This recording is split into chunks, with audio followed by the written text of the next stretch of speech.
Hey guys, it's Pastor Lester, and this is another episode of FaceTime.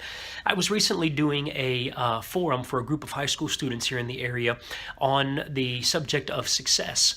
And I was talking to them about success from God's point of view, and I basically said this, that God measures success by our willingness to be obedient to Him in life.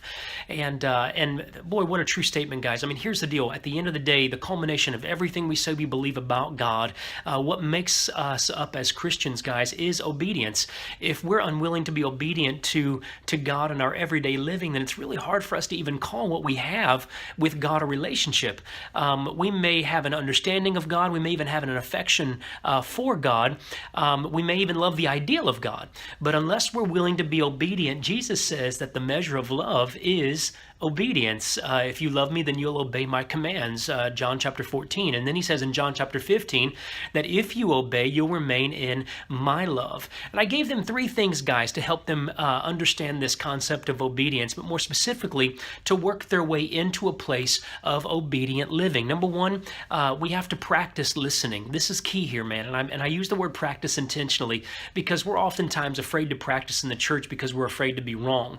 We have to practice listening, and this means that we have to take time to be still on the inside, to stop talking in our prayer life and listen to what God has to say so that He can cultivate and develop within us spiritual ears.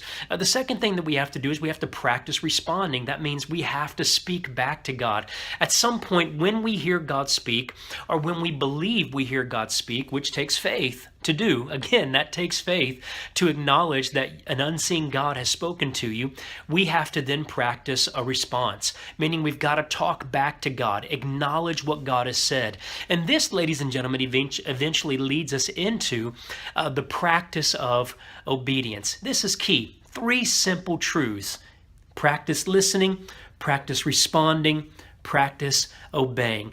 Guys, we cannot see God revealed in our life if we're unwilling to practice obedience with God in life. If we're unwilling to participate with God, we will not see the unseen God revealed. And then our love just remains a great idea. So guys, let me encourage you today. What is success from God's point of view? Obedient living. Spirit-led, obedient living. This is what keeps you and I in the understanding of who He says we are as sons and daughters of God. God bless you, and I love you. Be successful today.